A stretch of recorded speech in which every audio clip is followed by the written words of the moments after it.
Yun ang mga boss bear, good morning. Today is Sunday. Yan, no? Dito tayo boboto tayo sa Homeowners Association kasi ngayon ang botohan. Susuportan natin ating mga tropa, ating mga kapitbahay, ating mga tumutulong sa homeowners. Kaya nandito tayo ngayon, boboto tayo mga boss bear. Ito na.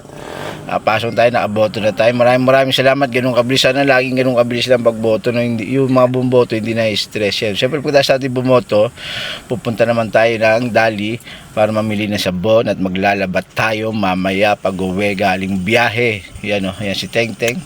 Sabi niya tanggalin ko daw yung picture. Sabi ko hindi na, diyan ka lang, sama ito sa akin video, kaya stay ka lang. Dito ngayon kami sa Dali, naghahanap ako ng pwede na mabibili at yung mga konting-konti natin pwede masave para sa bahay. Yan. Pero ang bibilin namin importante lang dito yung sabon kasi maglalaba kami.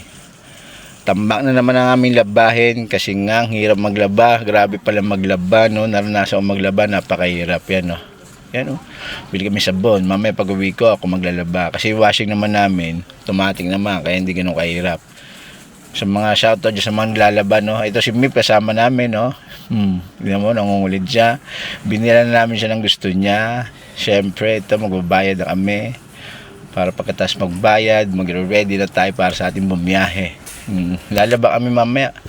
Kaya nga grabe pag naglalaba ka, Diyos ko po, hindi pala ganun kadali. Yan, nagprepare na ako ng almusalin ko para pag alis ko, busog ako at talaga hindi tayo maano sa biyahe. Importante naman may laman ng ating tiyan para nakapokus tayo. Yung mga boss bear yan, no? Bumili kami ng ilang pirasong hotdog. Yan, para babiyahe tayo na maayos, busog at walang problema at safety tayo. Yan, madalas bira lang ay magado kasi alam natin hindi naman to healthy. Pag mga ano lang, madalian lang, talagang madalas namin talaga niluluto na yung mga gulay-gulay. Ay, mga ganun lang na mga boss bear. Pati nagluto kami kung ano yung niluto ng tinanghalian, minsan yun yung pangagabi namin. Yun lang mga boss bear, back na tayo. Dito tayo nag-drop sa may BJC sa Philippine Stock Exchange. Yes, yun lang.